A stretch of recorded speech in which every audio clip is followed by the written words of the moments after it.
Hollywood movies always have such amazing color grading, right? Especially those blockbuster superhero action movies, they just always look epic and impressive. Well, in this video, I'm going to show you how you can create such an edit for your photos using a few simple steps in Lightroom. And as a bonus, at the end of the video, I'll give away a free cinematic color grading preset for Lightroom, so make sure you stick around for that. The photo that I'm going to be using is this drone shot from a recent trip to Switzerland. And as you can tell, it has a few good characteristics, like these low-hanging clouds and the light coming from the back here.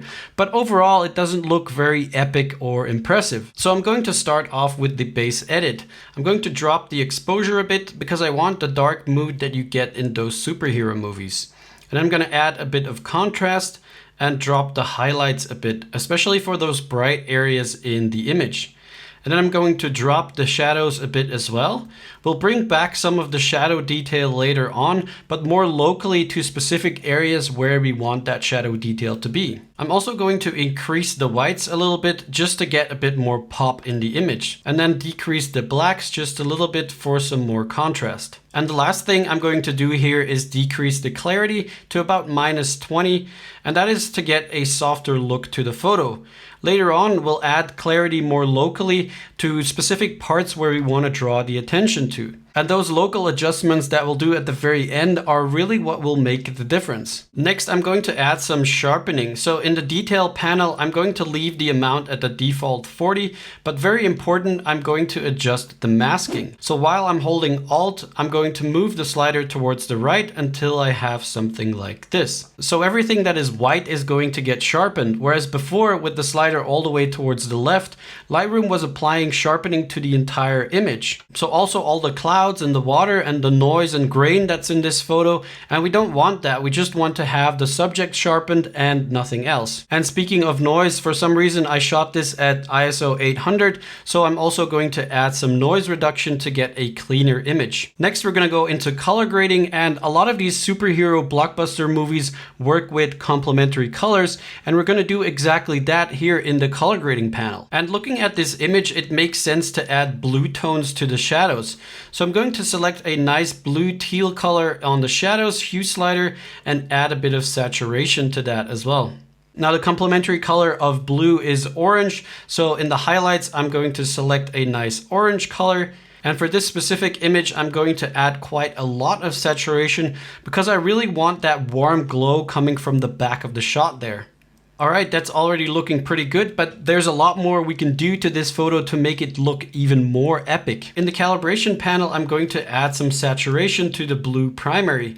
And you can tell it doesn't just saturate the blues in the photo, but it gives a nice overall saturation without being too much. And I'm also going to move that blue primary hue slider towards the aqua or teal to get that typical blockbuster teal and orange look in there even more. Alright, now I don't like that these blues are so saturated, so I'm going to adjust that in the color panel here, select the blues and then decrease the saturation. And you can tell now it's a bit more of a metallic grayish blue, which I think looks a lot cooler. Next, let's do some fine tuning that will really bring this entire shot together. And this is, I think, really the most important step in making this image pop off the screen. All right, first of all, I want to highlight this glow from the back even more because I think that's really where the epicness of this shot is. So I'm going to add a new mask, select radial gradient and draw a big radial gradient. And then I'm just going to move the center just out of frame. And the reason why I'm doing that is because we can't really see the source of light in this photo. So I just want to use the feather of this radial gradient and not the center. And speaking of feather, I'm keeping the feather at 100 to make sure that we have a very nice and soft effect. All right, then I'm going to increase the exposure, decrease the clarity, and decrease the dehaze to increase that glow effect. And then I'm going to increase the temperature quite a bit and also increase the tint to create this epic orange glow. So let me just turn this mask off and on again, and you can see that creates a pretty cool effect, right? Okay, next I'm going to darken the bottom of the frame using a linear gradient. I'm going to decrease the exposure and decrease the clarity because I want to soften the bottom edge a bit more. Next, let's bring back some detail to the building and the island here, which is our actual subject in the photo. So I'm going to start by drawing a radial gradient around the building and then increase the exposure, increase the shadows, and increase the whites and the clarity quite a bit. And let me just turn that off and on, and you can tell that now the building pops out of the photo a little bit more. But we're not done just yet. Let's add another radial gradient over the entire island here.